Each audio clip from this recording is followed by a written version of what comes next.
made from stardust, so shine. Peace and blessings, family, and welcome to Labors of Love podcast. We are here to inspire, uplift, and enlighten. Each episode, we will be hearing from Black midwives, doulas, and other traditional childbirth supporters who have dedicated their lives to being of service to Black mothers and families in all aspects of the motherhood journey. This evening, I have the pleasure of speaking with Maji Avance. Maji Avance is, before anything else, a healer. The greatest blessing of her life has been to nurture the 4 beautiful souls who arrived here through her womb. Growing and healing with the souls that she gave birth to has been the most healing and rewarding soul work of her lifetime. In 2002, Maji completed her Doula and Lactation Educator training through St. Mary Medical Center's Family Birthing Center in Hobart, Indiana. She has since guided dozens of souls through their earthly arrival, and has also been guide to souls that have made their earthly departure, including her mother, who departed in June of 2014, as well as other ancestors, children, and pets.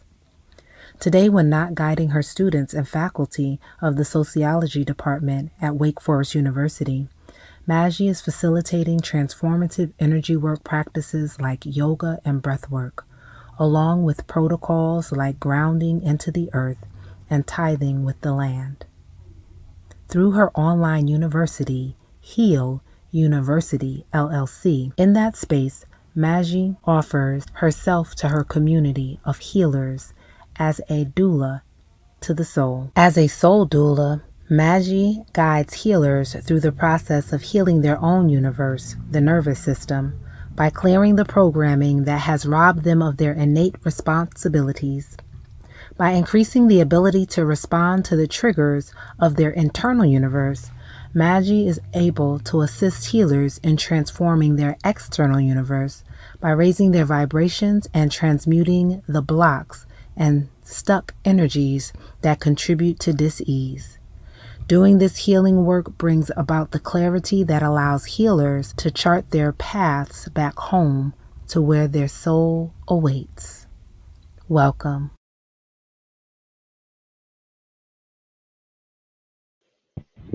Greetings, and thank you for joining us on Labors of Love podcast. I always like to start by saying, these bios, they tell us some information, but they never do justice to the life work and the energy that has been put into getting here. And I also would love the correct pronunciation of your name. Maji. It's Maji. But I love the way you pronounce it as well. That was It's always interesting to hear the different pronunciations. Yes. Thank you so much for having me here. Thank you for joining us again. So I want to jump right in because I feel like we never have enough time, and there's so many layers to you that I definitely want to just touch on some of them in this conversation. We talk about all of this that we're doing is healing work, birth work, bringing forth life. All of this is all encompassing. So how did you get into this understanding and what it is that you bring with the H.E.A.L University? Yeah. First of all, I totally agree. For me, it was really an intuitive entry point that speaks to exactly what you were just saying. We're all healing. We're all here doing healing work, whether it be for ourselves or for our family members, and whether we know it or not. So for me, my entry point into the doula work was my own birth story with my firstborn. I feel like it was just a trauma from start to finish. I was young and had no idea that I was going to have a cesarean until I was in the hospital and they came to prep me for surgery. And I was like, I first thought to myself, like, is childbirth surgery? Right. What do you mean prep me for surgery? And so I had an emergency cesarean because my daughter was coming breech. She was coming butt first. And for me, I didn't even know, you know, what was happening until I was on my way back up to recovery in the elevator, and someone asked the nurse, "How's the baby?" And the nurse responded, "She's fine." So that's when it was like, "Oh, I have a girl." You know what I mean? Oh, So yeah, that was my experience. And for me, it just triggered something in me that made me want to make sure that no other mother experienced that, and particularly alone, you know? So that's what kind of guided me in this direction. Um, and that was in what was that, 1992. It was 10 years later that I actually went through the training to become a doula. And then here we are today, where I created H.E.A.L University while furloughed from my job during the pandemic last year. So wow. that's how I have arrived here with you today. Amazing story. And again, so many layers in the motivation to just share your story Yeah. and to do the work to support other mothers. So, from that experience, I know it was somewhat of the catalyst for you to begin to do the birth work. What were some of the things that you wish you had known going into that? Your first pregnancy, labor and delivery, that you took away from when you got into doing the birth work? Yeah. What I learned in the process of working with other moms and seeing, kind of their trajectory with from the point where I was there meeting them to the point where we were there meeting their little new one, was that I have more control than I understood I had when I was in that same space.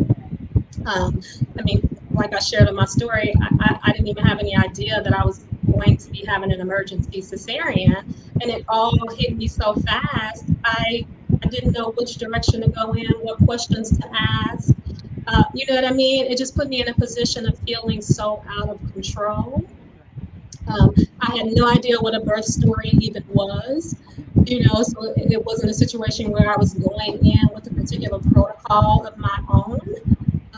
And so things like that, I witnessed and came to an understanding that I have permission to do these things as well, you know? So yeah, yeah. So that kind of brings back to the history. I like to find out kind of what was the idea around pregnancy, labor, and delivery prior to even conceiving, because I know for me, until I became pregnant, I really had no understanding of what was going on, other outside of television, and you kind of end up in the hospital, like the Cosby Show or something. You got your feet in stirrups, you're screaming at your husband, like this Right. whole fictional experience, not knowing that there are other options or what it Mm, could be. So yeah. growing up, did you have any examples around you, or was there any kind of conversation or dialogue around childbirth? Or Ooh, yeah, no. right. So much like you, it was, through what was depicted on like the Cosby Show, these hospital scenes and things. It's a pretty unfortunate response that I have, to say that in the space where I was in at that time, um, my community, and then just the country overall, like the space that we were in overall, the messaging was not something that anyone should receive. But what I was receiving was that this is going to be the most difficult thing ever, even to the point of possibly ruining, my life and my life plans. Um, messaging like um, children are difficult, and even so far as children being unwanted. That was a lot of the messaging that I was receiving. Not necessarily from my family, but from my family for sure, receiving messages that this is going to be hard. Like what in the world were you thinking? Why Right. did you do this to yourself? It was messaging like that. Gotcha. Unfortunate, but true. Right. that it was not as supportive as you need in such a vulnerable time. Exactly, exactly. I mean, my first child was born in 1992. Right. So that puts it into perspective for the times that we were in at that time. And so, being a kinky haired Black girl, teenager, unwed mom, those messages are not, ones of here comes a beautiful bundle of joy, Right. you Right. know? Yeah, Wow. And I that's know. powerful. And again, putting it into perspective, because even thinking it back to just that time frame and what information was available. Like Yeah, now it's commonplace to talk about doulas and, yeah, birth centers and water births and, things of that nature. But I can imagine in 92, just how those conversations weren't being had, and right, especially in communities of color, like we weren't talking about that.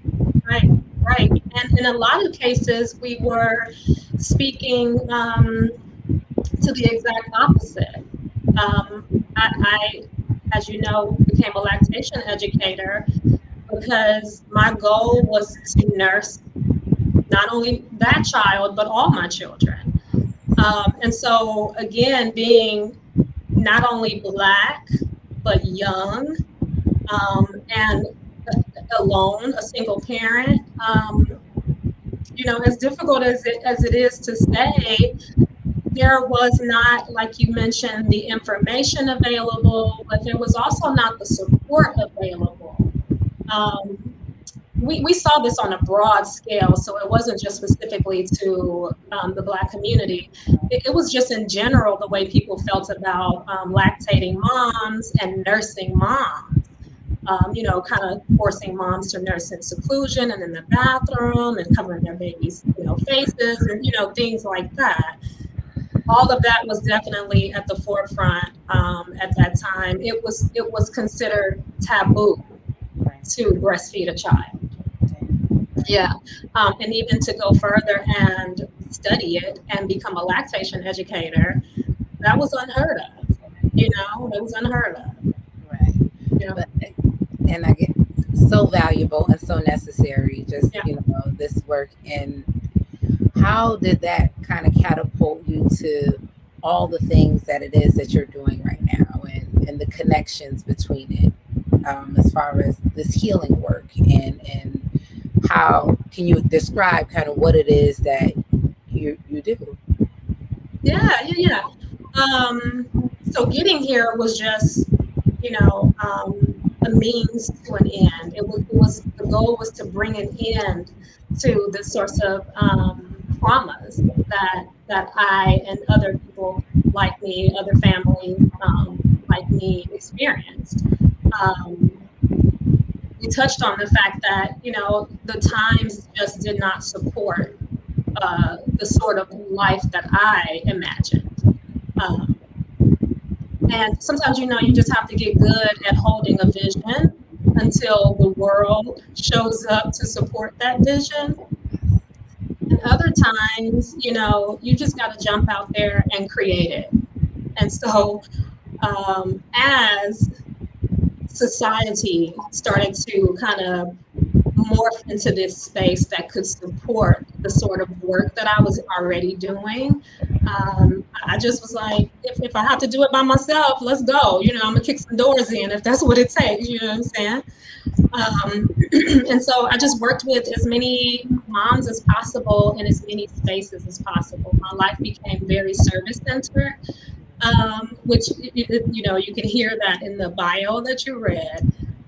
So I was just speaking to people in any space that I possibly could, nurturing people in any space that I possibly could until I was able to, really get in and get into the meat of it and start getting some certifications and trainings when society started to support this sort of work in a way that funding was made available, to educate with the understanding that this is a necessity.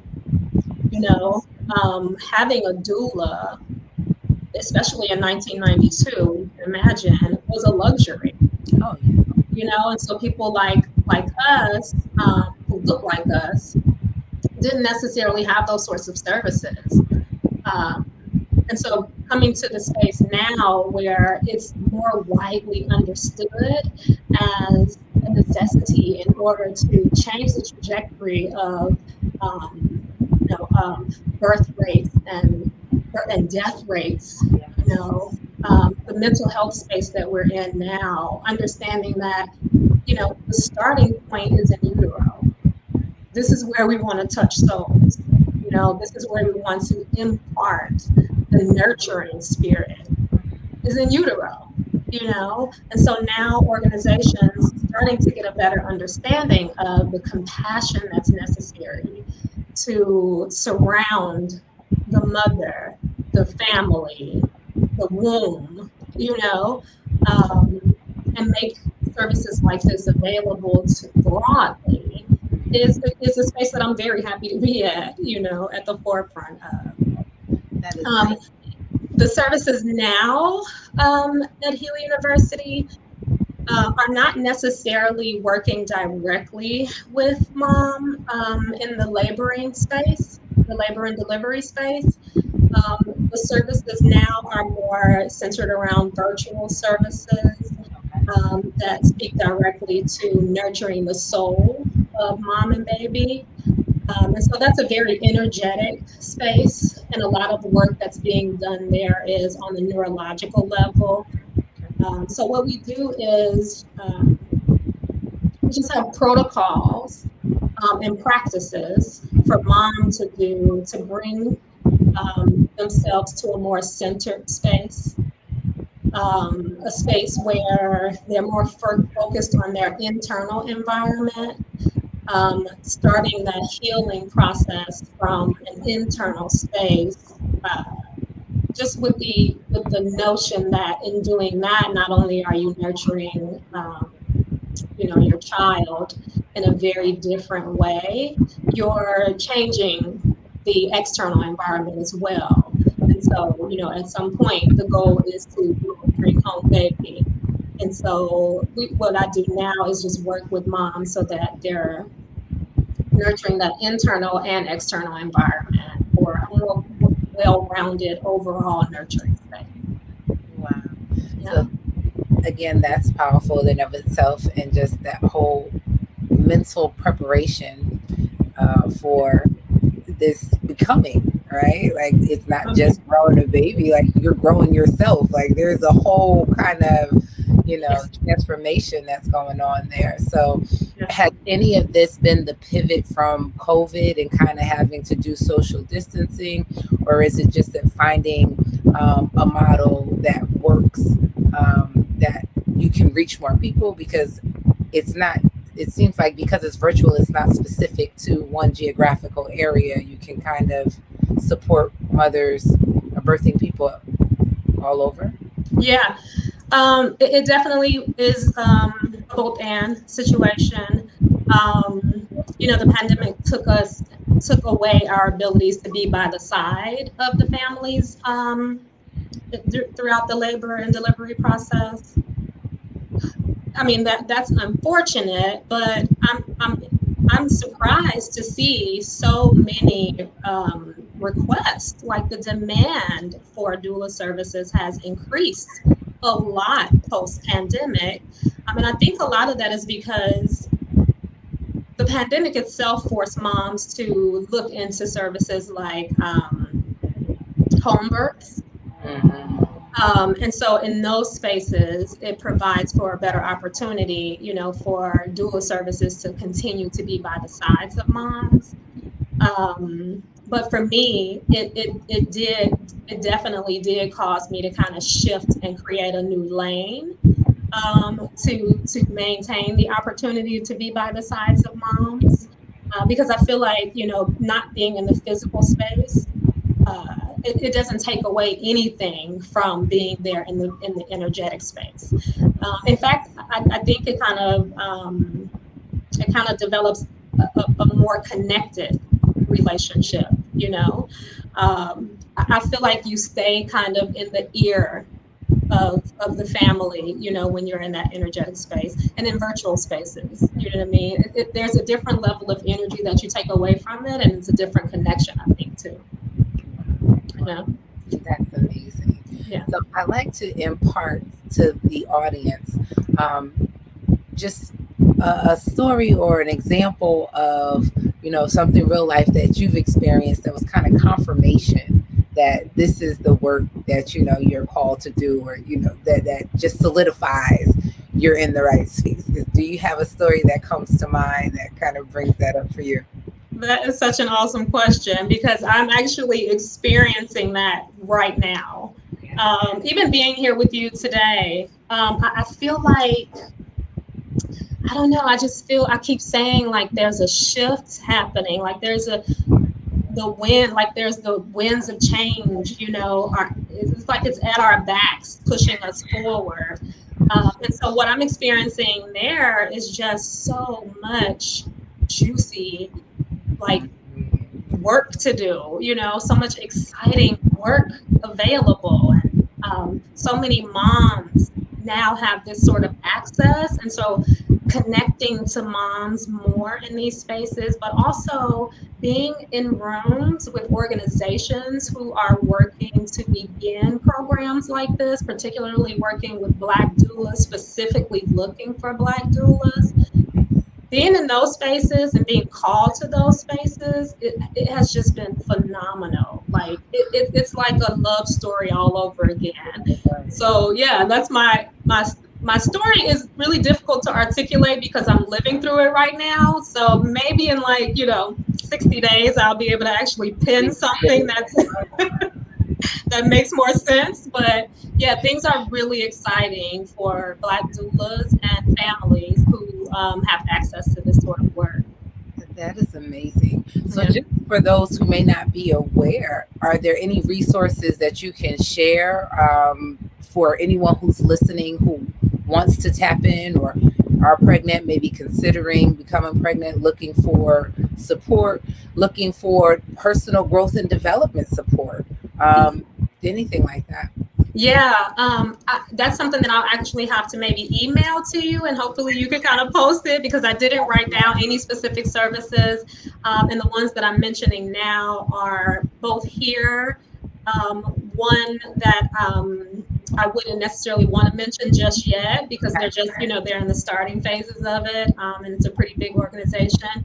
And the other is not here in North Carolina. It's in Columbus, Ohio. Actually, two in Columbus, Ohio. Yeah, so I'll send that information to you as much as I possibly can. Oh, that definitely. We'll include it in the description and the Yeah. bio. Check it out on Facebook and YouTube. We will definitely make sure that that information gets out there because it's so valuable. But I appreciate you bringing up just this movement to really support and just the significance of being supported by people who look like you, who you can identify with in such a vulnerable space of giving birth. And I think, just as far as this platform and utilizing it as a space for people to connect and know that, this is what's going on. This information is out there. I can connect with this person. I'm not alone. Someone has a similar story. This might not be their first pregnancy. You don't have to repeat what's happened in the past. So just all of that information I think is valuable. So we will definitely include that and reiterate it. And I would love to, in 60 days to come for you to come back and kind of share the rest of your story. That would be so awesome. That would be awesome. Yeah, I want to mention really quick. You said, that you don't have to repeat, things the way they were. That's so important. As things change around us and inside us, when you know better, you do better kind of situation. Um, giving ourselves the permission to write our own stories, to shift the trajectory. The way our chapters start and end might not necessarily be what we expected, but all that meaty stuff in the middle, taking back our power and formulating that, developing that, being the architect of that.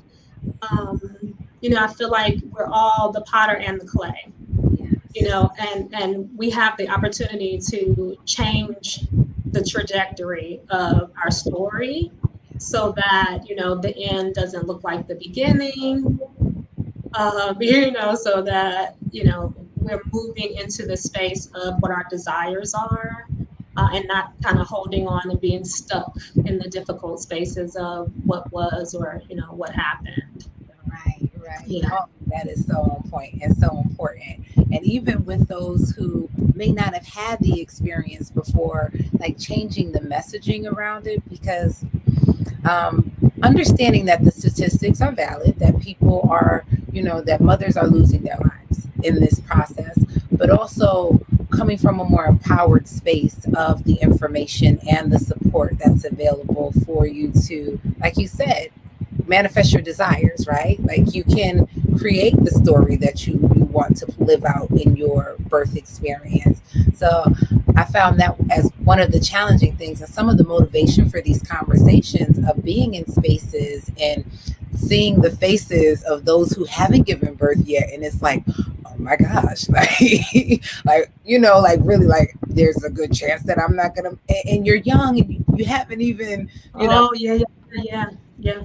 so to change that messaging and to know that there's support out there and there's information and there's different ways of going about this that can create the desired outcome. Yeah, I could say a lot about the fear that is thrust upon our community, and the intent for us to maintain that low vibration. So yeah, I'm fully in alignment with what you're saying. Having the